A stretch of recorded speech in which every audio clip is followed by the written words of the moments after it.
Big बॅशचं हे 19वं वर्ष. 2011 पासून बोधला सुरुवात झाली. सुरुवातीला बिग बॅशचा हा एक छोटासा कार्यक्रम असलेला बोध बघता बघता एक अनन्यसाधारण बनला आणि एक अविभाज्य अंग होऊन गेला. आपण मॅनेजमेंटचा बिझनेसच्या रिलेव्हन्सनं विचार करत असलो तरी मॅनेजमेंट बिझनेसपुरतंच मर्यादित नाही. मॅनेजमेंट आणि मॅनेजमेंट संबंधित विचार हा काही नव्यानं सुरुवात झालेली ही गोष्ट नाही. याचं उत्तम उदाहरण मराठी माणसाच्या दृष्टीने आपल्याला दासबोधात सापडते.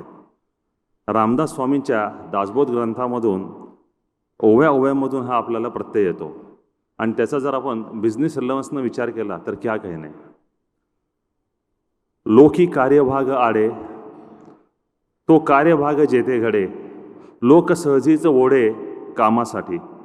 स्वामी आपल्याला कस्टमर सॅटिस्फॅक्शन आणि बिझनेस प्रोग्रेस याचं लिंकेज या ओव्यामधून दाखवून देत आहेत. पुढे ते असंही म्हणतात, म्हणून दुसऱ्यास सुखी करावे, तेनं आपण सुखी व्हावे, दुसऱ्यास कष्टविता कष्टावे, लागले स्वयं. अर्थात तुमच्या कस्टमरला हॅपी ठेवा, हेच तुमच्या बिझनेसच्या यशाचं गमक. TLCच्या बाहेरही बिझनेस एक्सलन्सचे अनेक मार्ग आहेत. त्याचा जाणीवपूर्वक शोध घेणे हा बोधचा उद्देश. त्यालाच अनुसरून असे उद्योजक आणि उद्योजकीय विचारवंत यांना बोलवून त्यांचं मार्गदर्शन मिळवणं आणि त्यातून बोध घेणं या उद्देशानं बोधची सुरुवात झाली. एंटरप्रेन्योरशिपमधील आपणा सर्वांची जर्नी TLCच्या माध्यमातून 10X मार्गे एक्सलन्सकडे चालली आहे. त्या जर्नीला बोध या कार्यक्रमातून थोडा आणखीन बोध मिळेल आणि ही जर्नी सोपी होईल ही याची खात्री. यावर्षीची आपली थीम 10X ग्रोथ ही आहे. तेव्हा यावर्षीचा बोधही त्यालाच अनुसरून होत आहे. आजचे आपले सर्व गेस्ट हे TLCच्या पद्धतीने विचार केला तर excellence and beyond, walk the talk, 10Xहूनही मोठी ग्रोथ या सर्वाचे अनुभवी आणि जाणकार आहेत. Let's start journey of enlightenment.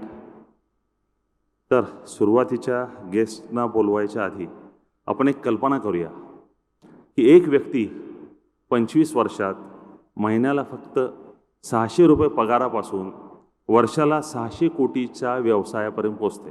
Can you imagine? 600 रुपये monthly salary to 600 crore sale. Any guesses? Hint देऊ तुम्हाला? Mind it.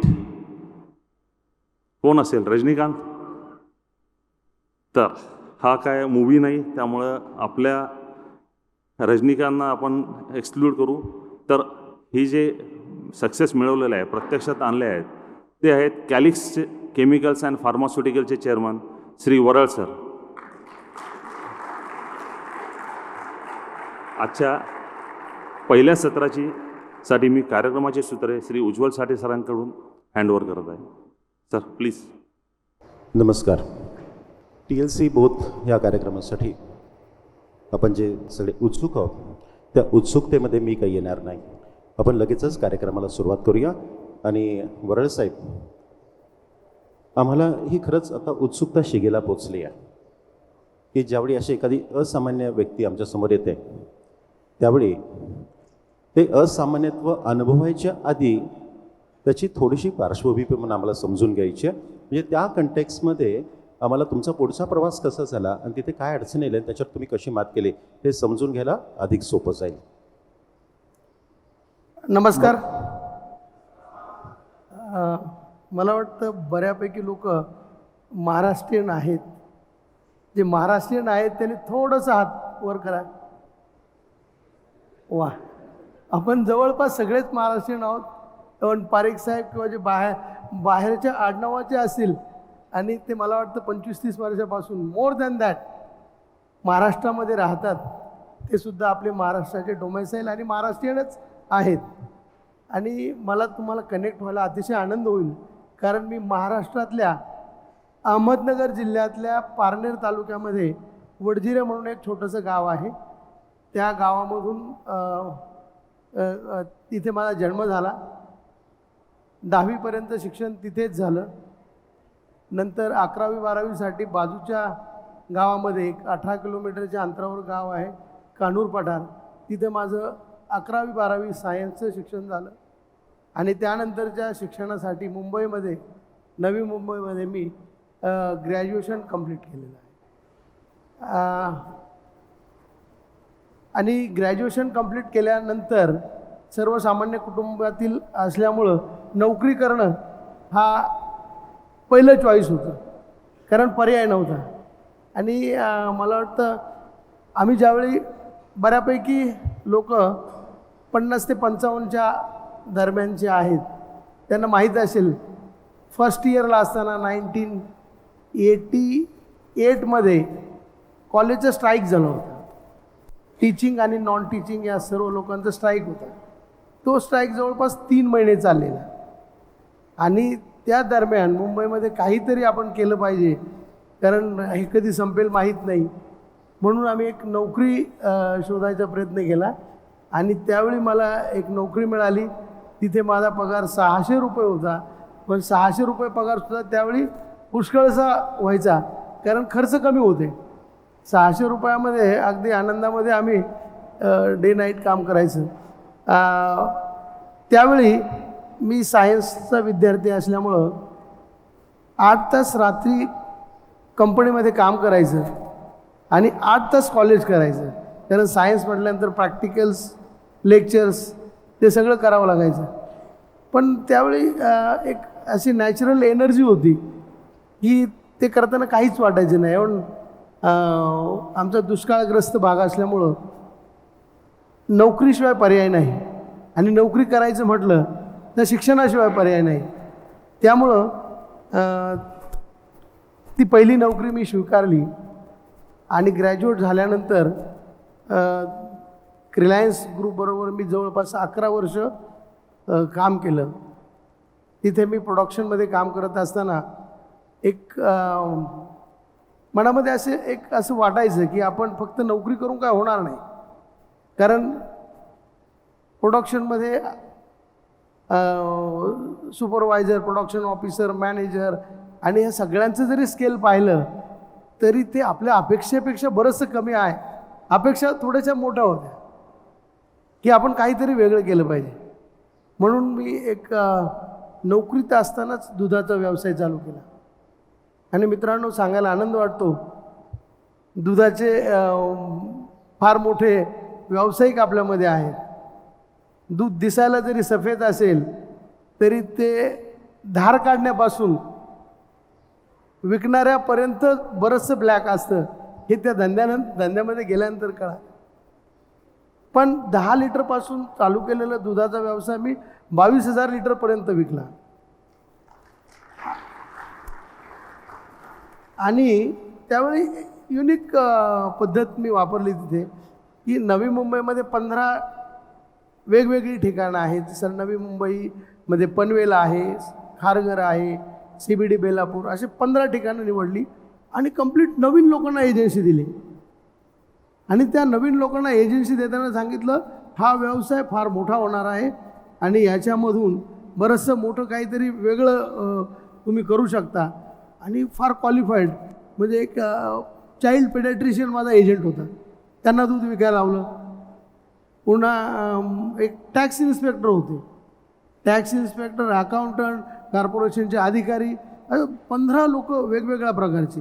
आणि ते एक बुद्धिजीवी लोकांचा एक व्यावसायिक ग्रुप आमचा तयार झाला. त्यावेळी साहेबांना माहीत असेल, दुधाच्या व्यवसायामध्ये प्रचंड स्पर्धा तयार झाली होती. एक महत्त्वाचा प्रश्न, आणि त्यामध्ये सुद्धा आमच्या या बुद्धिजीवी लोकांनी जवळपास 22,000 लिटरचा सेल केला. आणि त्यामधूनच मला थोडासा कॉन्फिडन्स आला की आपण बिझनेस बिल्टअप करू शकतो, बिझनेस वाढवू शकतो, टीम लीड करू शकतो. आणि नंतर 2003मध्ये आणि एक सांगायला असं वाटतं की या दुधाच्या व्यवसायामधून मला बऱ्यापैकी उत्पन्न यायचं. त्यावेळी म्हणजे माझा जो पगार होता त्याच्या दुप्पट उत्पन्न यायचं. पण नोकरी सोडण्याची इच्छा झाली नाही, कारण आपण सर्वसामान्य मध्यम वर्गातले महाराष्ट्रीयन, हा एकच त्याला क्वेश्चन मार्क होता. इथूनच मी सुरुवात करतो पुढच्या प्रश्नाची. आपण मराठी मध्यमवर्गीय याचा अर्थ आपण ते मानसिकतेशी घेतो. मराठी मध्यमवर्गीयाची मानसिकता. एखादा असा क्षण असतो आयुष्यामध्ये की 11 वर्ष नोकरी केल्यानंतर आता पूर्णपणे व्यवसायात उतरायचं आहे. त्याला एक आपण परफेक्ट टायमिंग म्हणतो की ही ती योग्य वेळ आहे की बस आता नोकरीचा राजीनामा देऊ आणि व्यवसायात येऊ. कारण आमच्या ते बहुतेक सगळे जे व्यावसायिक आहेत त्यांनीसुद्धा कॉलेजनंतर काही कंपन्यांमध्ये नोकऱ्या केल्यात आणि नोकरी करत असताना व्यवसायात आलेत. आणि व्यवसायात आल्यानंतर नेहमी असं वाटतं एक 5 वर्ष आधीच जर आलं असतं ना व्यवसायामध्ये तर आणखी खूप काही करू शकलो असतो. असं तुमच्या बाबतीत तर तसं झालं का? तसं फार काही झालेलं नाही. कारण माझं ग्रॅज्युएशन झाल्यानंतर मी ताबडतोब नोकरी चालू केल्यानंतर लगेच व्यवसाय चालू केला आणि व्यवसाय आणि नोकरी हे दोन्ही पॅरलल ठेवलं. पण एकच मला रिग्रेट वाटतं की जर मी नोकरी लवकर सोडली असती तर कदाचित यापेक्षा वेगळ्या पोझिशनला असतो. आणि सगळ्या व्यावसायिक मित्रांना मी असं सांगेल की आपल्यामध्ये आजूबाजूला व्यावसायिक दडलेले आहेत. जर कुणामध्ये पोटॅन्शियल थोडा स्पार्क दिसला तर त्याला इग्नाईट करा आणि त्याला पुढे आणा. आता इतकं उत्पन्न असतानाही नोकरी सोडू शकलो नाही. नंतर आमच्या कंपनीची जी फायनान्स पोझिशन थोडीशी अडचणीत आली. नंतर कंपनीने 100 लोकांना एकाच वेळी रिझाईन करायला सांगितलं. त्यापैकी मी एक होतो आणि म्हणून कंपनीने बाय फोर्स आम्हाला बिझनेसमध्ये ढकललं असं म्हणावं लागेल. म्हणजे कंपनी ज्यावेळी तुम्हाला खरोखर अक्षरशः बाहेर काढलं, रस्त्यावरती आणलं, त्यावेळी तुम्ही पूर्ण क्षमतेने व्यवसायामध्ये उतरलात. पण व्यवसाय करत असताना सुद्धा एक वेगळी आणखी मानसिकता मला तुमच्यामध्ये जी जाणवली मगाशी बोलताना की तुम्ही वेगवेगळे व्यवसाय पण विकत घेत होतात. 3 वेगवेगळे व्यवसाय त्यावेळीसुद्धा विकत घेतलेत. म्हणजे एक मुळातच व्यवसाय करण्याची ती उर्मी. पहिलं वाक्य होतं की मध्यमवर्गीय मानसिकता सोबत व्यवसाय पण करतोय आणि पूर्णपणे व्यवसायात आल्यानंतर परत वेगवेगळे व्यवसाय करून घेण्याची एक उर्मी असते की हे पण करू ते पण करू असं पण करून बघू. खूप काही करावंसं एकावेळी वाटतं आणि नंतर केव्हा तरी आपल्याला असं वाटतं की नाही आता हा मुख्य व्यवसाय आपला हाच असला पाहिजे. तर त्या 3 कुठले व्यवसाय होते त्याच्याबद्दल अगदी एखाद दुसऱ्या मिनिटामध्ये सांगून आपण कॅलिक्सबद्दल मात्र थोडं जास्त बोलणार आहोत. Yes. पण आजचा मुख्य विषय तो आहे. करेक्ट. याच्यामध्ये नंतर एक व्यवसायात प्रत्येक व्यवसायाला एक सॅच्युरेशन असतं. दुग्ध व्यवसाय करताना एक लक्षात आलं की हा कुणीही करू शकतो. ह्याच्यात आपली एक्सपर्टीज काय येत नाही. म्हणून 2003 आम्ही एक पार्टनरशिप फर्म चालू केली. आणि त्या पार्टनरशिप फर्म चालू केल्यानंतर पहिलं आम्ही एक फॅक्टरी भाड्याने घेतली जिथे आमचे 5 पार्टनर होते. कारण परत भागभांडवलाचा प्रश्न होता. 2.5 लाख रुपये एवढं भागभांडवल घेऊन आम्ही जवळपास 12.5-13 लाखाचं भागभांडवल घेऊन एक फॅक्टरी भाड्याने घेतली आणि आम्ही व्यवसाय चालू केला. तिथे बाकीचे पार्टनर माझे सगळे स्लीपिंग पार्टनर होते. त्याच्यामधलं एक पार्टनर आता माझ्याबरोबर आलेलं पण आहे. अजय नायर साहेब म्हणून आलेले आहेत. वसंत जैन एक मारवाडी. असे सगळ्या प्रांतातले लोक घेतलेले. आणि त्यावेळी आम्ही ठरवलं की येणाऱ्या 3 वर्षामध्ये आपलं स्वतःची जागा असायला हवी. आणि बरोबर 3 वर्षामध्ये 2006 आम्ही नवी मुंबईमध्ये स्वतःचं युनिट ॲक्वायर केलं. आणि टॉपनॉच केमिकल्स प्रायव्हेट लिमिटेड ही कंपनी आम्ही ॲक्वायर केली. जसं साहेबांनी सांगितलं की आमची पहिली कंपनी ही पार्टनरशिप फर्म होती. त्याच्यानंतर 2006 आम्ही प्रायव्हेट लिमिटेड ॲक्वायर केली. 2011 एक ॲक्विजिशन झालं आणि 2019 आम्ही कॅलिक्स केमिकल्स लिमिटेड ही पब्लिक सेक्टरमधली मोठी कंपनी ॲक्वायर केली. आजच्या एकूणच बोध कार्यक्रमातला ज्याला आपण ट्विस्ट म्हणू तो आता इथून सुरू होतोय. कॅलिक्स कंपनी आम्ही खरेदी केली असं म्हणणं हे फार साधं सोपं दिसतं. तुम्ही कॅलिक्समध्ये पोचलातच कसे? याचं कारण असं की तुम्ही कॅलिक्सचे सप्लायर होता. म्हणजे कॅलिक्सचं एक सप्लायर तीच मोठी कंपनी खरेदी करतो. आणि किती मोठी? 1450 कोटी. जेवढी ह्यांचं स्वतःचा टर्नओव्हर 50 कोटी आहे. म्हणजे नॉर्मली असं म्हणतात ना की मोठा मासा छोट्या माशाला खातो. तो मोठा मासा छोट्या माशाला खात नाही. 10x कंटेक्समध्ये मी बोलतोय. हा तसा छोटा दिसणारा मासा 50 कोटीचा हा 1450 कोटीची कंपनी ॲक्वायर करतो. ह्याच्या मागे काहीतरी एक तर्कशास्त्र नक्कीच दडलेलं आहे. इतकी साधी सोपी गोष्ट नाही आहे. मर्जर आणि ॲक्विजिशन हा विषयच इतका कॉम्प्लेक्स आहे की त्याचं व्हॅल्युएशन करणं, प्रत्यक्ष ॲक्वायर करणं, त्याचं ॲडव्हान्टेज बघणं, तर आपल्या ग्रोथला कितपत पूरक आहे ते बघणं. आणि 1450 कोटीचं जरी त्याचं ॲसेट व्हॅल्यू असली तरी लॉस किती होता तुम्हाला काही कल्पना आहे का? त्या कंपनीचा त्यावेळी लॉस होता 700 कोटीचा. आता 700 कोटीचा लॉस असलेली कंपनी आपण ज्यावेळी विकत घेतो त्यावेळी नेमकं ते काय असतं हे आपण जाणून घेऊयात त्यांच्याच तोंडून. तसं कॅलिक्स ॲक्वायर करणं किंवा कॅलिक्सचा 2011मध्ये आम्ही कॅलिक्सबरोबर कनेक्ट होतो. We use to supply one raw material to Calyx. त्यामुळं कॅलिक्सबद्दल मोठी उत्सुकता असायची. कॅलिक्सचं एक ऑर्डर आली की आमची दिवाळी असायची.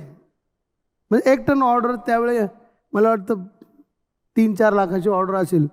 त्यावेळीसुद्धा आम्हाला फार आनंद व्हायचा, आता आपलं चांगलं झालं. पण कॅलिक्सच्या जडगंडीमध्ये 2014 नंतर त्याला डाऊनफॉल चालू झाला आणि मॅनेजमेंटच्या काही डिसिजन्स म्हणा किंवा गव्हर्मेंटच्या काही पॉलिसीजमुळं कंपनीला त्यांच्या अपेक्षेप्रमाणे परफॉर्म करता नाही आलं. परिणामी फायनान्शियल स्ट्रेसमध्ये जाऊन कंपनी 2016ला एक IBC म्हणून कायदा आलेला आहे, NCLT, ज्याच्यामध्ये असे स्ट्रेस ॲसेट असतात. गव्हर्मेंटने ते स्ट्रेस ॲसेट लिक्विडेट न करता रियूज कसे करता येतील, त्या फॅसिलिटी पुन्हा वापरात कशा आणता येतील, त्यासाठी तो कायदा बनवलेला आहे. आणि ती कंपनी NCLTमध्ये गेल्यानंतर आम्हाला माहीत पडल्यानंतर 1450 करोड, आमची कंपनी 25-50 करोडच्या मधली कंपनी, म्हणजे विचाराच्या पलीकडे. म्हणजे सगळी विकून टाकलं तरी होणार नाही. 1450मध्ये येणार किती? 50%, 25%, 10%, तरीसुद्धा आमच्या आवाक्या बाहेरचं, म्हणजे विचारापलीकडचंच. पण आमचे बाकीचे डायरेक्टर वसंत जैन, अजय नायर, मी आणि आमची ॲडवायझरी बोर्ड आहे, तरी सगळ्यांनी बसून एक आमची कंपनी छोटी असली तरी सिस्टम चांगल्या होत्या की आपण काय करायचं आणि काय नाही करायचं हे एकदम परफेक्ट प्रोसेस ड्रिव्हन आम्ही ते काम करायचं. तर आपण घेतलं तर पाहिजे.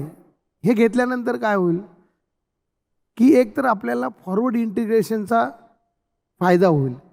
फॉरवर्ड इंटिग्रेशन काय होतं की कॅलिक्स ही कंपनीमध्ये US FDA, EDQM आणि WHO जिनेवा हे सर्टिफिकेट आहेत ज्याचे ॲप्रुव्हल त्या कंपनीला ऑलरेडी होते. आणि त्याचा फायदा असा होणार होता की आपलं जे मटेरियल आहे ते जगाच्या प्रत्येक देशामध्ये आपण सप्लाय करू शकणार होतो. म्हणून ती उत्सुकता होती की आपण हे घेतलं पाहिजे. पण घ्यायचं कसं? शेवटी सगळ्याचं नाटक करत तर जेवलं नाही तरी आर्टिफिशियल ढेकर देता येईल, पण पैसे दाखवावेच लागतात. मग आमचं ठरलं की आपण हे घ्यायला हवं. हे घेतलं तर आपली ग्रोथ एकदम फास्ट होईल. जसं तुमची थीम आहे 10x, त्याच्यापेक्षा आमची अपेक्षा फार मोठी होती आणि आम्ही तो विचार केला. नंतर काही लोकांना अप्रोच केलं आणि आमच्या फ्रेंड सर्कलमध्ये काही लोक होते की तुम्ही करताय तर आम्ही एक मोठ्या प्रमाणामध्ये अगदी 500 करोडपर्यंतच्या इन्व्हेस्टमेंट तुम्हाला देऊ शकतो. आणि आतापर्यंत आमचं रेकॉर्ड होतो, पैसे घेतलेले आम्ही परत दिलेत. त्याच्यामुळं मी एक इन्व्हेस्टर शोधला विथ टर्म्स की इतक्या वर्षामध्ये तुम्हाला इतकं देऊ आणि त्यावेळी तुम्हाला एक्झिट देऊ. त्या बेसवर तो इन्व्हेस्टर तयार झाला.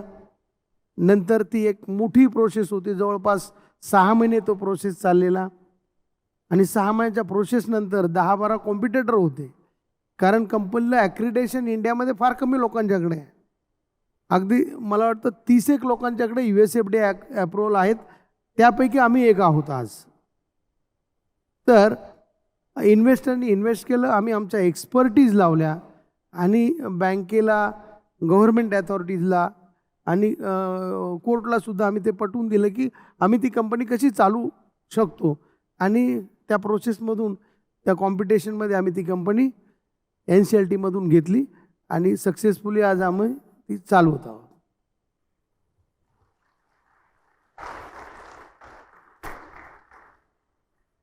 तोट्यात गेलेली कंपनी, ज्यांच्यामुळे कदाचित तोट्यात गेली असेल तोच स्टाफ, त्यावेळची त्यांची मानसिकता, त्याच लोकांना घेऊन पुन्हा आपल्याला ती कंपनी फायद्यात आणायची आहे. आणि हा सगळा जो प्रवास आहे ना, हा पुन्हा ऐकायचा आहे. पण आणखी एक ट्विस्ट त्याच्यामध्ये येईल. वरळ साहेबांची मी तुम्हाला ओळखच करून दिली नाही. हा तो क्षण होता की ते नेमकं करतात काय, त्यांचे प्रॉडक्ट्स काय आहेत आणि ते जगभर कसे विखुरलेत आणि त्याच्यात त्यांची कशी दादागिरी चालते हे एकदा त्यांच्या तोंडून ऐकूया. आणि एकदा तो आवाका कळला की पुन्हा आपण कॅलिक्सकडे येऊ आणि तोट्यात गेलेली कंपनी फायद्यात कशी येताना TLCचा जो सगळा आपला करिक्युलम आहे, 6 लेवर्स आहेत, ड्रायव्हिंग फोर्सबद्दल आम्हाला सर नेहमी सांगतात, हे सगळं आता पुन्हा एकदा त्यांच्याकडे ऐकूया. हा ब्रेक घेतो आपण एवढ्यासाठी की तुम्ही तुमचे सगळे जे प्रोडक्ट्स आणि ज्या ट्युबरक्युलोसिस किंवा ह्या सगळ्याच्यामध्ये तुम्ही प्रत्यक्ष जिथे जिथे काम करता आणि US मधलं असलं तुमचं वर्चस्व, याच्याबद्दल एकदा सगळ्यांना तुमचं हे बॅकग्राऊंड लक्षात येऊ दे. तर आम्ही फार्मामध्ये API बनवतो. API म्हणजे ॲक्टिव्ह फार्मा इन्ग्रेडियंट्स, जे फॉर्म्युलेशनमध्ये मेन की इन्ग्रेडियंट म्हणून वापरले जातात. त्याच्यामध्ये आमच्याकडे हे सगळे ॲक्रिडेशन मी जे तुम्हाला सांगितले ते मानांकन असल्यामुळं आम्ही जगामध्ये US मध्ये, युरोपमध्ये, इवन जापान आणि सगळ्या कंट्रीमध्ये आम्ही ॲप्रूव्ड आहोत. Name the country we are approved there. त्याच्यामुळं आम्हाला ज्यावेळी ॲक्विजिशनपूर्वी आम्ही फक्त इंडियापुरते हे होतो, म्हणजे साधारणपणे 120 करोड 130 करोडची लोकसंख्या होती. पण आता आम्ही 800 करोडचा विचार करून प्रॉडक्ट डिझाईन करतो. आणि प्रत्येक देशामध्ये आमचे एजंट्स आहेत. US मध्ये एजंट आहेत, युरोपमध्ये आहेत. त्या एजंटकडून फीडबॅक घेऊन आम्ही ते प्रॉडक्ट डिझाईन करून पाठवतो. आता कॅलिक्स घेतल्यानंतर फार मोठी चॅलेंजेस होती. जसं साहेबांनी सांगितलं की माणसं तीच, प्रोडक्ट तीच, कंपनी तीच. मग तुम्ही नेमकं काय केलं? आम्ही फार वेगळं असं काय केलं नाही. गेल्यानंतर आमचे जे HODs होते, R&D head, production head, quality head, maintenance head, सगळ्यांना बोलवलं, HR हेड. आणि मी त्यांना एकच सांगितलं की बाबांनो, ही कंपनी आपण घेतली, मी तुमच्यापैकी एक आहे. मी असा कामगार आहे की ज्याला सगळ्यात शेवटी पगार उरला तर मिळेल. पण तुमचासुद्धा पगार मी बँकेतून कर्ज काढून देणार नाही. त्यांच्या माइंडमध्ये मी पहिल्यांदाच टाकलं. आणि जर मी तसं केलं तर जे यापूर्वी झालं, कर्ज काढून एक्सपान्शन, कर्ज काढून पगार, कर्ज काढून देखावा, तो मी करणार नाही. आपल्याला इथे कमवायचं आहे आणि तुमचं घेऊन जा, कंपनी वाढवा. आणि त्यांचा माइंडसेट थोडा मी त्याच्यावर काम केलं. आणि तुम्हाला तुमच्या माहितीसाठी सांगतो, मी कंपनीतल्या एकाही माणसाला काढलेलं नाही. जवळपास 276 लोक होती कंपनीच्या पेरोलवर. सगळ्या HODनी, सगळ्या R&D किंवा सगळ्या लोकांनी भरभरून साथ दिली. 3-3, 4-4 महिने पगार मिळत नव्हते. त्यानंतर पहिला सिरीजचा आम्ही असा लावला की महिन्याच्या शेवटच्या दिवशी पगार झाला पाहिजे. फंड फ्लडेड होते, त्यामुळं त्यावेळी काही प्रॉब्लेम नव्हते. त्याच्यामुळं लोकांच्यामध्ये एक आत्मविश्वास झाला की हे काहीतरी वेगळं होईल. मग आम्ही गॅप ॲनालिसिस चालू केले, नेमकं चुकलं आहे काय. माझ्या अगोदरचे CMD सुद्धा एकदम एक्स्ट्रॉर्डनरी इंटेलिजंट, माझ्यापेक्षा 10 पट हुशार होते. पर्सनॅलिटी पाहिली तर कुणी म्हणणार नाही हा माणूस फेल होऊ शकतो. ज्या माणसाने 1450 करोडचं लोन घेतलं आणि तेही 18 बँकेकडून घेतलं, तो माणूस बुद्धू असू शकत नाही. मग चुकलं आहे काय नेमकं, गॅप कुठे आहे, त्याचं आम्ही थोडं स्टडी केला. नंतर विदाऊट मच मॉडिफिकेशन किंवा कॅपेक्स आम्ही आमच्या प्रोडक्शनच्या क्वांटिटीज वाढवल्या, प्रोडक्शन वाढवलं. एक प्रोडक्ट आम्ही बनवायचं महिन्याला 3 टन, त्या प्रोडक्शनची कॅपॅसिटी आम्ही 9 मेट्रिक टन पर मंथ केली. आता नंतर 12 मेट्रिक टन त्याची कॅपॅसिटी झाली. दुसरा एक प्रोडक्ट अँटी मलेरियनमध्ये लुमेफॅन्ट्रिन म्हणून आहे. कदाचित तुम्हाला हे सगळं केमिकल सांगितलं तर तुम्ही बोर होऊन जाल, म्हणून जास्त सांगत नाही त्यातलं. पण त्याची capacity it was 12 metric tonne per month. We made it as 50 metric tonne per month and we are number 1 in the world. जगात अँटी मलेरियलमध्ये 40% स्टेक कॅलिक्स केमिकलचा आहे आणि एवन आपण चायनाला सुद्धा ते मटेरियल एक्सपोर्ट करतो. त्याच्यामुळं असं इम्पॉसिबल काही नाही. आणि आम्ही आता चायनाला पण व्हिजिट केल्या, सगळ्या अक्रॉस दी ग्लोब आमची टीम जाते. मी स्वतःही बऱ्यापैकी बाहेर असतो. तर आपण फार हुशार माणसं आहोत हे आपण ठरवलं पाहिजे मनाशी. म्हणजे आपल्यामध्ये China is a big Xerox machine of the world. ते सगळे जाऊन तुम्ही सांगितलं ना हे बनवा की ते लगेच बनवतील, पण हे इनोव्हेट करा म्हटलं तर त्यासाठी इंडियामध्येच यावं लागणार आहे. आणि याचा परिणाम म्हणून आज जगाच्या मोठमोठ्या कंपन्यामध्ये आपले CEO आहेत. गुगल आहे, फेसबुक आहे, किंवा जे टॉप 5 कंपनीज आहेत त्याच्यामध्ये आपले CEO आहे. कारण आपल्या लोकांमध्ये पोटेन्शियल आहे. आणि अगदी सगळे लोक अगदी सर्वसामान्य याच्यामधूनच वरती आलेले आहेत. तर कॅलिक्समध्ये आम्ही असं गॅप ॲनालिसिस करून डिबॉटलनेकिंग ऑफ दी प्रोजेक्ट आपण ज्याला म्हणतो ते डिबॉटलनेकिंग केलं. क्वालिटीवर आम्ही, क्वालिटी चांगलीच होती तरीसुद्धा यील्डवर आम्ही काम केलं. आमचा एक प्रोडक्ट होता, त्याचं यील्ड 0.7 असं यायचं. म्हणजे 100 किलो टाकलं तर 70 किलो यायचं. प्रोडक्टची कॉस्ट होती 11,000 रुपये किलो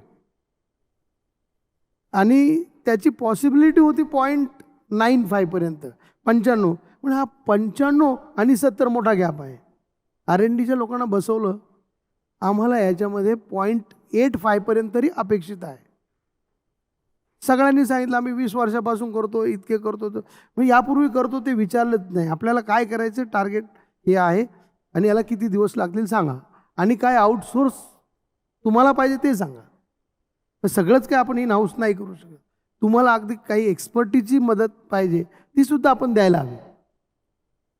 मग ते म्हणे आम्हाला 3 महिन्याचा पिरियड द्या, आम्ही हे 0.8 पर्यंत घेऊन जाऊ असं त्यांनी सांगितलं. 3 महिने म्हणजे किती दिवस झाले, 90 डेज. 90 डेज म्हणजे किती आवर्स झाले कॅल्क्युलेट करा, डे नाईट चालवा. आणि सर त्याच लोकांनी तो प्रोडक्ट 0.85च्या यील्डवर आणून सेट केला. आणि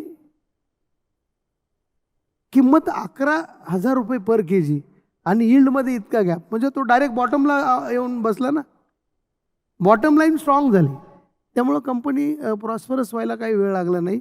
आणि अशा पद्धतीने आम्ही प्रत्येक मॉलिक्यूल, प्रत्येक डिपार्टमेंट त्याच्यावर थोडं थोडं थोडं काम करत आहे, त्याच लोकांकडून करून घेतलं.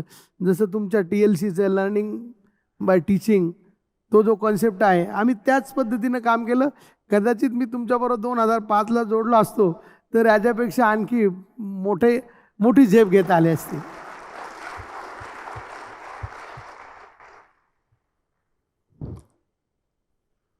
कर्ज काढून पगार देणार नाही ह्या वाक्याची किती जादू असू शकते की ज्यावेळी कंपनी ॲक्वायर केली त्यावेळी त्याचा टर्नओव्हर होता 35 कोटी.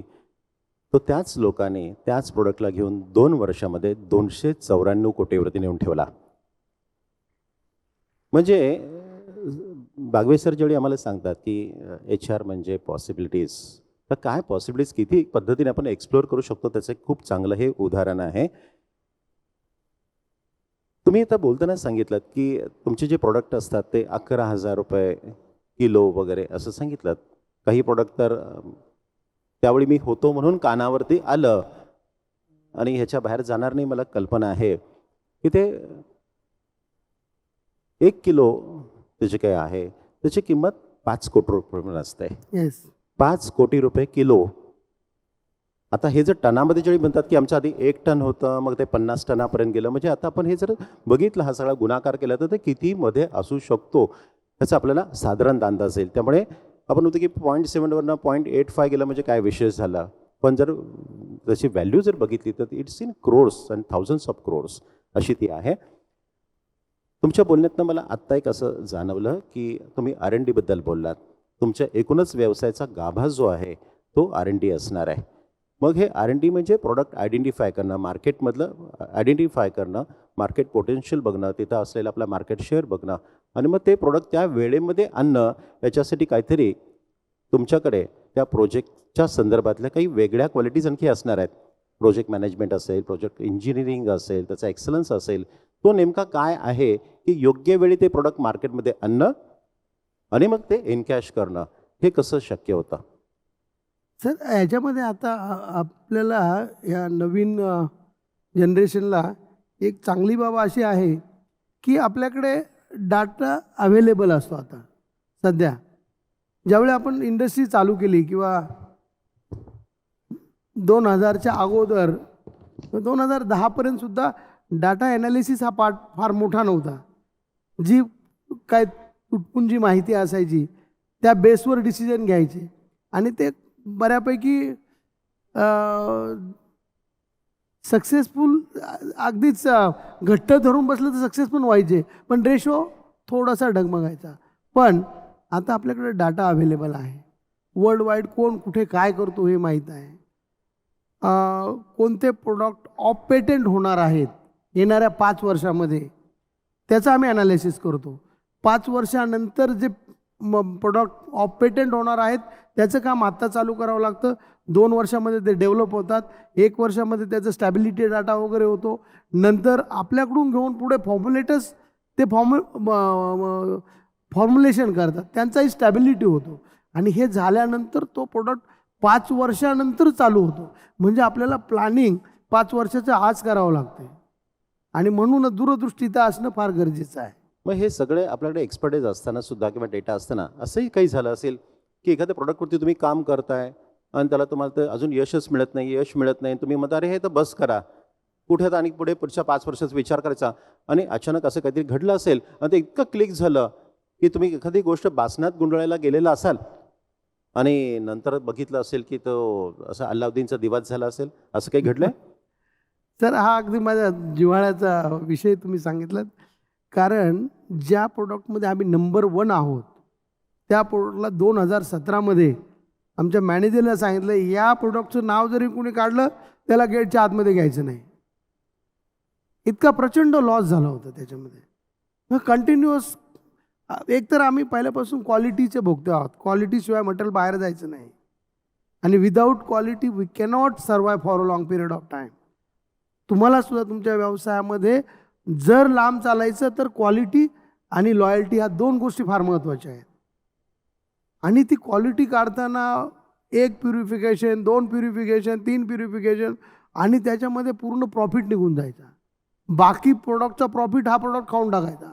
नंतर मी सांगितलं की याचं नाव जरी कोणी घेतलं त्याला आतमध्ये घेऊ नका. पण आमचं मॅनेजर आमच्या टीमला आम्ही फार जवळून हे करतो, कनेक्ट करतो. म्हणून नाही साहेब आपण हा प्रोडक्ट ठेवूयात, फार नाही बनवायचं पण ठेवूयात. पण नंतर त्याच प्रोडक्टने पूर्ण आमच्या ग्रुपची एक जी एनर्जी लेवल आहे ती वाढवली आणि त्याच प्रोडक्टमध्ये आज आम्ही नंबर 1मध्ये आहोत.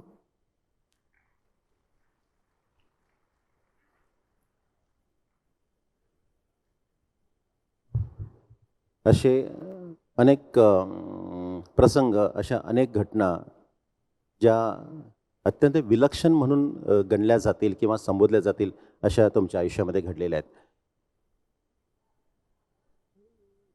पारनेरसारख्या ठिकाणी राहताना 18 किलोमीटर लांब शाळेमध्ये जाणं आणि डब्याची वाट बघणं, जो एस टी बसमधून येणार आहे, आणि काही प्रसंगामुळे आपल्या एस टी महामंडळाच्या कृपेमुळे ते डबे कधी पोचायचे नाहीत आणि मग तो उपास घडायचा.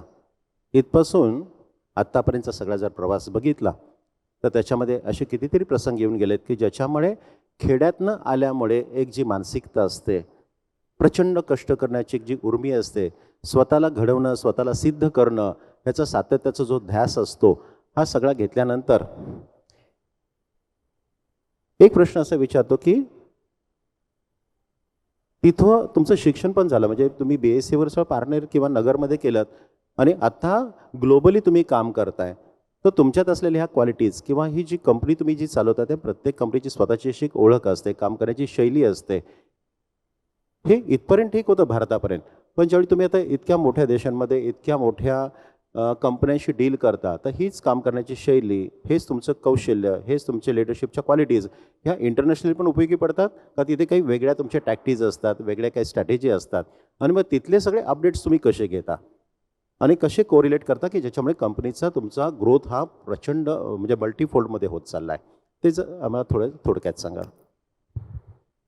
याच्यामध्ये एक मार्केट इंटेलिजन्सबद्दल असं सांगता येईल की आज जगामध्ये 200पेक्षा जास्त सर्वाईव्ह झालेल्या कंपन्या किती असतील असं जर विचारलं तर बऱ्याच लोकांना कदाचित माहीत नसेल, काही जिज्ञासू लोकांना माहितीही असेल. पण तुमच्या माहितीसाठी सांगतो की more than 200 company who survived till now, the number is 5,500. जवळपास 5,500 कंपन्या सर्वाईव्ह झाल्या आहेत. त्यापैकी 75% कंपनी ज्या आहेत त्या फक्त जपानच्या आहेत आणि भारतातल्या फक्त 9 कंपनीज अशा आहेत की ज्याने दोन शतकं पाहिलेली आहेत. तर आता याच्यामध्ये हा डाटा काय अभ्यास केला पाहिजे?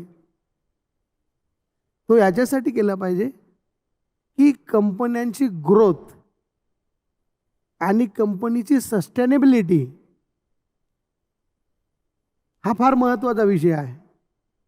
आपला इंडियन एंटरप्रेन्युअर शक्यतो काय करतो आणि मानसिकता अशी आहे की मी म्हणजे कंपनी आणि कंपनी म्हणजे मी.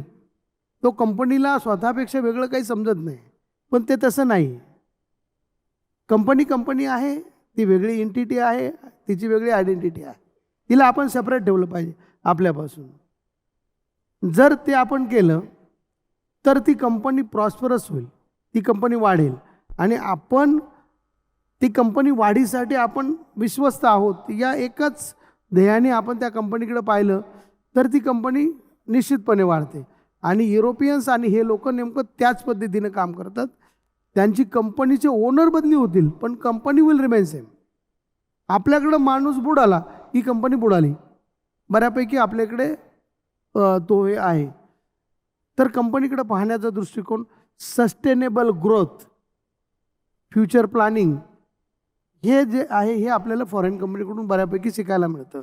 वेअरॅज इंडियन कंपनी शॉर्ट टर्ममध्ये जास्त पाहिलं जातं आपल्याकडे, की आजचा दिवस कसा जाईल, हे वर्ष कसं जाईल इथपर्यंत पाहिलं जातं. पण इंटरनॅशनल कंपनीमध्ये किंवा आपण ज्या MNCs म्हणतो त्याच्यामध्ये हे कल्चर वेगळं आहे. That companies are operated by professionals, experts लोक. आपल्याकडे काय, मालकाला वाटेल तसा तो प्रोफेशनलला वापरून घेतो. तसं नाही झालं. प्रोफेशनल लोकांचे सल्ले आपण ऐकले पाहिजेत. डिसिजन तुम्ही घ्या, पण सगळ्या एक्सपर्टीज त्यांचे ओपिनियन घ्या, त्याची साधक बाधक चर्चा करा आणि एक ओपिनियनला या. ते आल्यानंतर तुमच्या बोर्डमधले काही लोक ॲग्री होतील, काही डिसॲग्री होतील, पण एकदा आपण त्या डिसिजनपर्यंत आलो मेजॉरिटीने किंवा ॲज अ CMD आपण एक डिसिजन घेतला, बाकी लोकांनी त्याला अलाइन झालं पाहिजे. अगदी डिसॲग्री असेल तरी, आणि ज्यावेळी ती अलाइनमेंट होईल त्यावेळी ती सिनर्जी तयार होईल आणि मग कंपन्या वाढतील, फळतील आणि प्रॉस्परस होत राहतील.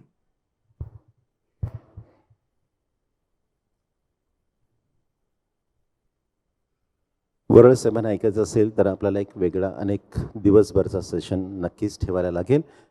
अर्थातच आपल्याकडे येणारे जेवढे काही गेस्ट आहेत किंवा ह्यापूर्वी येऊन गेलेले होते किंवा अजूनही पुढे जे आहेत त्या सगळ्यांमध्ये काही समान दुवे आम्हाला नेहमीच जाणवत असतात. हा जो संवाद आहे हा तुमच्याशी आता जो घडतोय त्यामुळे तुमच्याही मनामध्ये काही प्रश्न निर्माण झाले असतील. तर हे जे काही प्रश्न आहेत जे आम्ही तुम्हाला सांगितलं होतं की तुमच्या नोटपॅडमध्ये एक QR कोड आहे त्याच्यानं तुम्ही आमच्याकडे पाठवायचे आहेत आणि ती जबाबदारी आम्ही दिली होती आपल्याच DN देशपांडे सरांकडे. त्यांना मी आता व्यासपीठावरती आमंत्रित करतोय कारण प्रेक्षकांकडून जे काही प्रश्न आलेत त्याची उत्तरं जर त्यांना मिळाली ते शंका निरसन जर झालं तर नक्की खात्रीने सांगतो की आज तुम्ही जे मार्गदर्शन आम्हाला केलं तर ह्या सगळ्यांना एक तो नक्कीच त्याच्यातनं मेसेज मिळालेला असेल की आम्ही 10x किंवा त्याच्या पुढे नक्कीच ही प्रगती करू. Over to DN Deshpande sir.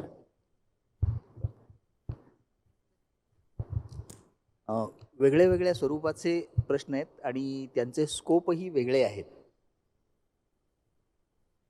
एक प्रश्न आहे तो साहजिकच आहे की ॲक्विजिशन आणि कॅलिक्स हा खूप इंटरेस्टचा विषय झाला आहे.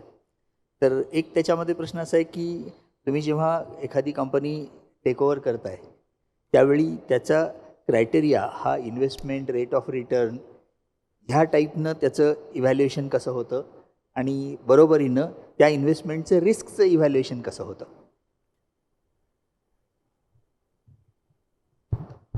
याच्यामध्ये आपण कोणतंही ॲक्विजिशन करताना हे आपल्या ह्या व्यवसायाशी निगडीत कसं आहे हे सगळ्यात महत्त्वाचं आहे. कारण जर मी केमिकलमध्ये आहे आणि मी इंजिनिअरिंगला ॲक्विजिशनला गेलो तर definitely no point in that आणि फेलियरचे चान्स जास्त आहेत. हे ॲक्विजिशन का केलं की आपल्याला फॉरवर्ड इंटिग्रेशनमध्ये जाता येईल.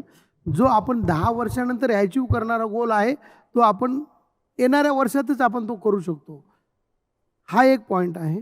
दुसरा, रिटर्न ऑन इन्व्हेस्टमेंट जर विचार केला तर आपल्याला काही पॅरामीटर्स आपल्या एक्सपर्टीजकडून आपण तयार करायचे असतात की साधारणपणे या कंपनीची कॅपॅसिटी काय प्रोडक्शनची आहे आणि ते सगळे प्रोजेक्ट रिपोर्ट बनवून त्याच्यावर थोडंसं इन्व्हेस्टमेंट किती आहे, रिस्क फॅक्टर किती आहे आणि जर हे कंप्लीट फेल झालं ॲक्विजिशन तर आपण कुठे असू. आणि तुम्हाला सांगायला मला आता सक्सेस झालो म्हणून सांगायला हरकत नाही पण फेलियरचा आम्ही विचारच नव्हता केला.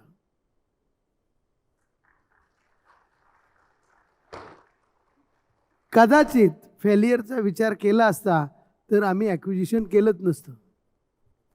कारण माणसं तीच, प्रोडक्ट तेच, कंपनी तीच.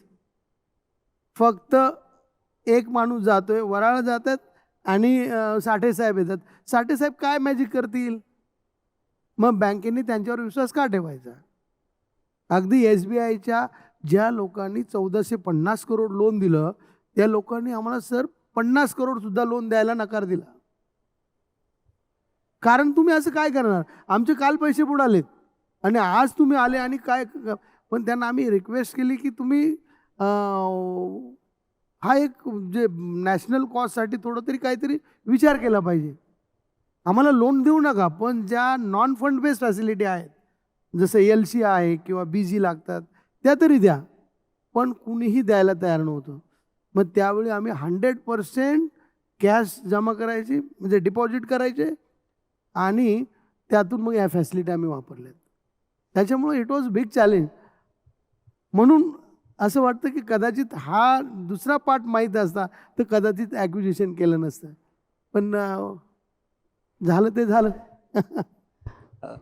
याच्याशीच रिलेटेड एक प्रश्न असा आहे की आपण अशा जेव्हा ॲक्विजिशनच्या स्ट्रॅटेजीज अरेंज करतो तेव्हा त्या खूप लाँग टर्म असतात आणि कॅश फ्लो हा मात्र इश्यू नेहमी शॉर्ट टर्म असतो की ज्याच्यामध्ये डे टू डे काहीतरी काम करायला लागतं.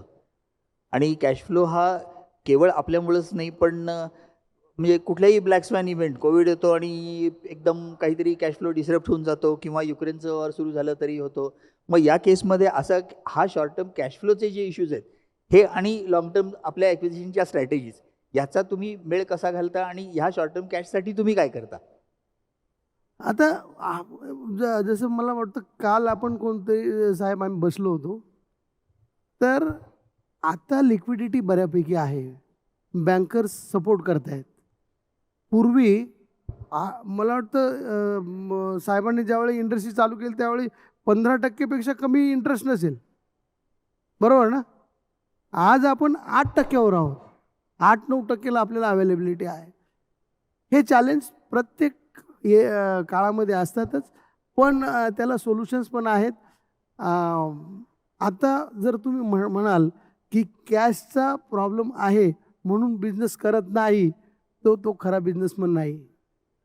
पैसा कधीच कोणत्या व्यवसायाच्या आड येणार नाही, येत नसतो. फक्त ती मानसिकता असते. आपण एक बाजूने पाहतो, दुसरी बाजू त्याची पाहत नाही. आपल्याला फक्त या बँकेने नाही म्हटलं म्हणून आपण थांबायचं, नो. तसं केलं असतं तर माझं चक्र हलत नसतं. आणि व्यवसायामध्ये मोमेंटम फार महत्त्वाचं आहे. मोमेंटममध्ये तुम्ही किती मोठे डिसिजन घ्या ते ओके होऊन जातात, पण जर स्टँडस्टिल असेल, छोटा डिसिजनसुद्धा पूर्णत्वाला न्यायला ताकद लावावी लागते. म्हणून मला वाटतं मोमेंटम असेल तर कॅश फ्लो इज नॉट. म्हणजे आमचे एक मित्र आहेत, जैन समाजाचे आहेत, तर पार्टनर आहेत आम्हाला. त्यांच्या एका नातेवाईकाकडे आम्ही गेलो आणि त्यांनी सांगितलं, आता तुम्ही बरेच दिवस झालं काही ॲक्विजिशन किंवा वाढवलं नाही. तर त्याने सांगितलं पैसे नाहीत. तर तुम्हाला आश्चर्य वाटेल, पैसे नाहीत म्हटल्यानंतर जवळपास मला वाटतं 65-70 ते ग्रस्त होते. ते तुटून पडले आमच्या पार्टनरवर की how you can say that we don't have money for business. तुम्ही शर्मानीचे मारवाडी बोलू नको, पण या शब्दामध्ये. आणि त्यावेळी मला असं समजलं की ती कम्युनिटी बिझनेसकडं कशा पद्धतीने पाहते. आपण सुद्धा आपल्या महाराष्ट्रीयन लोकांनी आता बऱ्यापैकी आपण करतोच आहोत, पण अजूनही आपल्या नेक्स्ट जनरेशनला, आपल्या कलिग लोकांना, पार्टनर्स लोकांना हे दिलं पाहिजे की पैशामुळे बिझनेस थांबणार नाही, पण सचोटी आणि सातत्यपणे काम करणं फार गरजेचं आहे. कॅश फ्लोचा आता जसं मी सांगितलं की बँक नॉन फंडला सुद्धा आम्हाला देत नव्हती, तरी पण काय अडलं नाही साहेब. नंतर त्याच बँकाकडं माझ्या जवळपास 50 करोडचे FD होते विदिन 2 years ऑफ गॅप. त्याच्यामुळं मग परत सगळे बँक आले, तुम्हाला लोन देतो, तुम्हाला लोन, सगळं POC सुद्धा. म्हणजे त्याच्यामुळं आपल्याकडे लोक येतील, पण आपण त्याला काम करावं लागेल. तर ते एक म्हण आहे ना, हिम्मत करे मर्दा तो मदत दे खुदा. माहीत नाही आम्ही काय केलं, पण बऱ्यापैकी मदत सगळ्या लोकांनी केली. एक प्रश्न असा आहे की आपण ग्लोबल वर्किंग करता, हा ग्लोबल माइंडसेट जो आहे हा तुमच्याकडे कसा डेव्हलप झाला आणि तुमच्या टीममध्ये, तुमच्या लोकांमध्ये तुम्ही तो डेव्हलप करण्यासाठी काय करता? याच्यामध्ये आमचे जे क्लायंट्स आहेत ते बऱ्यापैकी बाहेरचे लोक आहेत. त्यामुळे त्यांचे मेल कम्युनिकेशन, त्यांची थॉट प्रोसेस, त्यांचे 3-3 वर्षाचे ॲडव्हान्स प्लॅनिंग घेतात. हे औषध आम्हाला 2026 साली इतकं लागेल. मग आपण त्याच्यावरून एक ॲनालाइज करायचं, अरे हे लोक तिथपर्यंत विचार करतात. मग आपल्याला सुद्धा त्या रॉ मटेरियलची तयारी करावी लागेल. आपल्याला सुद्धा मॅनपॉवरची किंवा नवीन येणारे प्रोजेक्ट आणि त्याच्यामध्ये स्पेस कशी तयार करता येईल, अशा पद्धतीनं global mindset automatic global business केला. आपण ज्याच्याबरोबर जो बिझनेस करतो ना, त्या पद्धतीने आपल्याला मोल्ड व्हावं लागतं आणि झालं पाहिजे. आता ती म्हण आपण थोडीशी मॉडिफाय केली पाहिजे. मॉडेल पण वाकणार नाही, ह्याच्यात थोडंसं मी वाकेल पण तुटणार नाही, असं आपल्याला बोलायला पाहिजे. कारण जगलो तर पुढे करू ना, आपण मोडलो तर काहीच नाही ना. एक शेवटचा ह्या ग्रुपमधला प्रश्न आहे, तो HR रिलेटेड आहे की तुम्ही जेव्हा एखादी कंपनी घेता त्यावेळी त्या कंपनीचे काही एक व्हॅल्यू सिस्टीम असते आणि तुमची एक व्हॅल्यू सिस्टीम असते. तर अपार्ट फ्रॉम फायनान्सेस तुम्ही त्या कंपनीची व्हॅल्यू सिस्टीम आपल्याला अलाइंड आहे का, हे कसं बघता किंवा बघावं का? आणि नंबर 2, तसं मग घेतल्यानंतर त्यांचे की पर्सन्स जे आहेत हे रिटेन करण्यासाठी तुम्ही काय करता? ॲक्विजिशनच्या वेळी म्हणतात हे पण माणसं कोणतीच चांगले आणि वाईट असं काही डिफाईन नाही करता येणार आपल्याला. आपण त्याला कसं ट्रीट करतो त्याच्यावर आहे. म्हणजे आपण बऱ्यापैकी हिंदू धर्माची लोक आहोत. म्हणजे वाल्ल्या कोळ्याचा वाल्मिकी होऊन रामायण लिहिणारा आपण पाहिलेला आहे. त्यामुळे एखादा अधिकारी करप्ट आहे असा जरी सिक्का असेल आणि आपण त्याला प्रॉपर मॅनेज केलं तर अशी लोकं आहेत की ज्यांचा पास्ट खराब होता पण आमच्याबरोबर अतिशय चांगल्या पद्धतीनं काम करत आहेत. आणि मला सांगायला आनंद वाटतो, आत्तापर्यंतच्या जर्नीमध्ये फक्त 2 अधिकाऱ्यांना मी कंपनीच्या विरोधात काम केल्यामुळं सस्पेंड केलं आहे, not of his capability. Capable होते पण काही दुसऱ्या कारणामुळं त्यांच्यावर, नाही तर आत्तापर्यंत आमच्या जवळपास 750 लोकांचा ग्रुप आहे सर. 750 लोकांच्यामध्ये 12 PhD लोक आहेत. 75% man power is graduate and above. आमच्याकडे IITचे इंजिनियर्स आहेत, IIMचे लोक आहेत.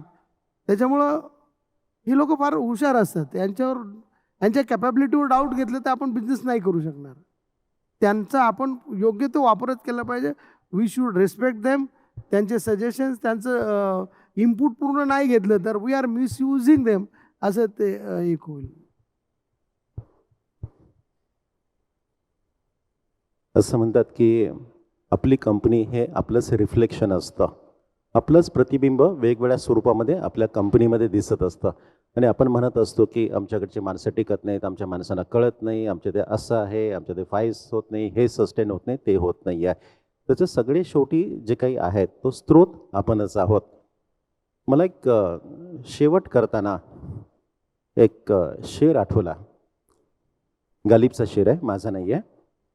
गालिब म्हणतो, ए गालिब, एक ही भूल मैं उम्र भर करता रहा, एक ही भूल मैं उम्र भर करता रहा, धूल मेरे गालों पे थी, मैं आईना साफ करता रहा. क्या बात आहे. त्यामुळे तुमच्या सगळ्या ह्या वक्तव्यामध्ये आम्हाला हे जाणवलं की कुठलीही कंपनी असू देत, कशाही पद्धतीची माणसं असू देत, कुठल्याही कॅलिबरची माणसं असू देत, कुठल्याही प्रांतातून आलेले असू देत, कुठल्याही बॅगेज घेऊन आले असू देत, ॲज अ ओनर आपण काय आहोत आणि आपण कसं ट्रीट करतो ह्या ह्याच्यावरती त्या कंपनीचा ग्रोथ अवलंबून असतो. पण हे करत असताना ती समयसूचकता दाखवणं, त्याचा मुळातनं अभ्यास करणं, ते गॅप ॲनालिसिस आणि भविष्याचा सतत वेध घेणं आणि त्या पद्धतीने आपल्या कंपनीतल्या लोकांना अलाइन करणं, ह्याच्यामुळे ह्या गोष्टी सहज शक्य होतात. 9:59 झालेत. बरोबर 10 वाजता आपण हा कार्यक्रम पहिल्या सत्रातला वरळ सरांचा आपण इथे थांबवतोय. पण मला नक्की माहिती आहे की त्यांनी ज्या काही गोष्टी आपल्या समोर मांडल्या ते त्यांचे स्वतःचे असे अनुभव होते, रसरशीत असे अनुभव होते.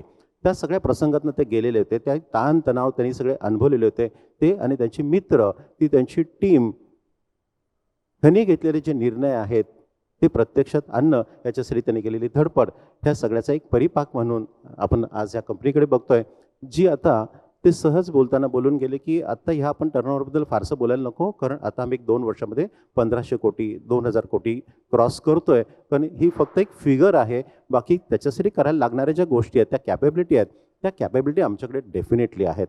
त्यामुळे growth without capability is a liability, असं जे वाक्य तुमच्या बोलण्यात येतं ते अगदी तंतोतंत तुम्ही खरं करतात. तर शेवटचं एक तुम्ही काय सांगाल सगळ्यांना, म्हणून मी माईक तुमच्याकडे सोपवतो आणि आपण इथे थांबूया. धन्यवाद.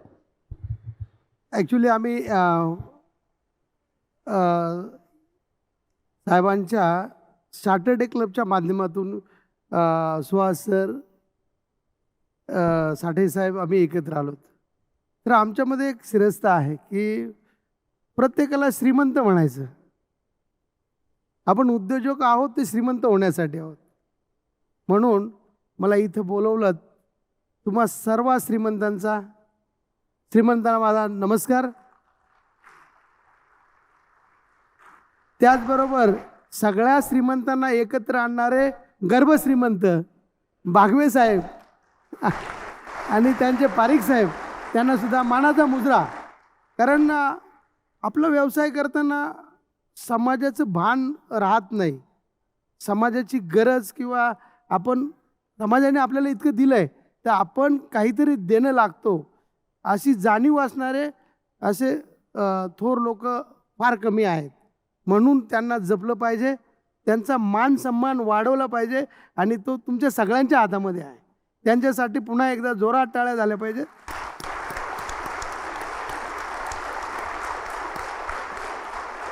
आणि मी आणखी एक जाताना एकच सांगेल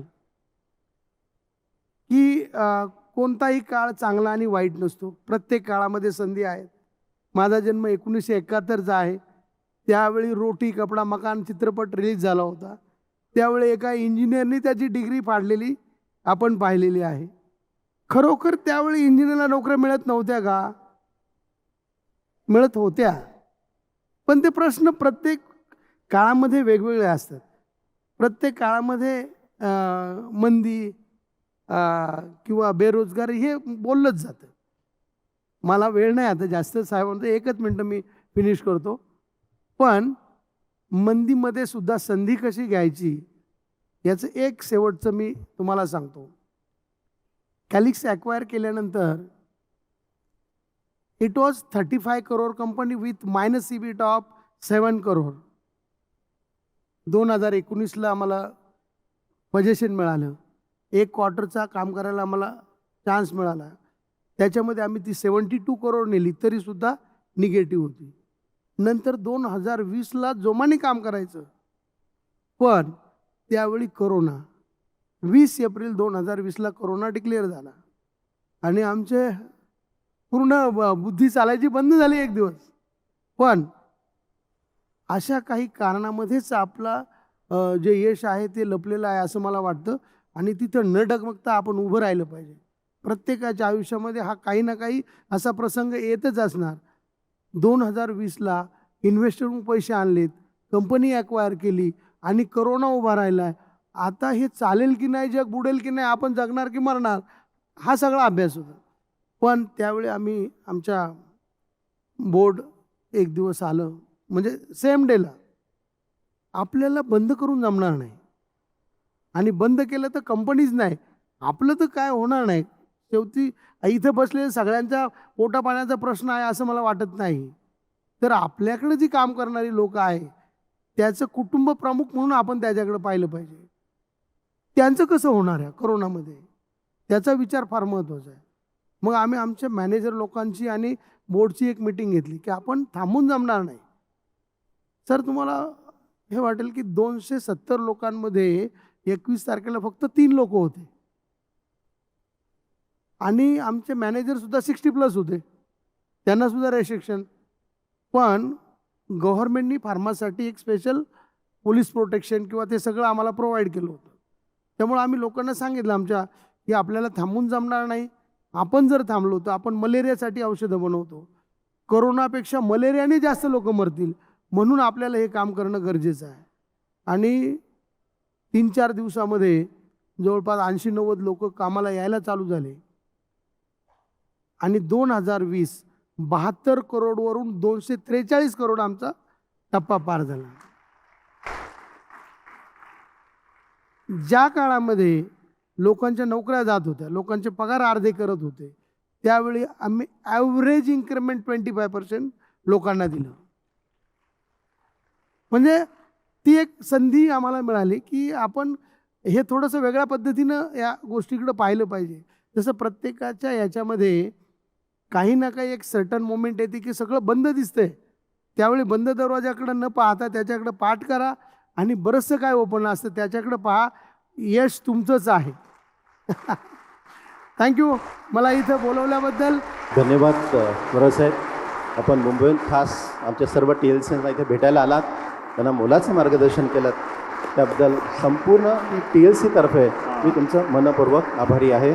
धन्यवाद. Thank you sir. Thank you very much.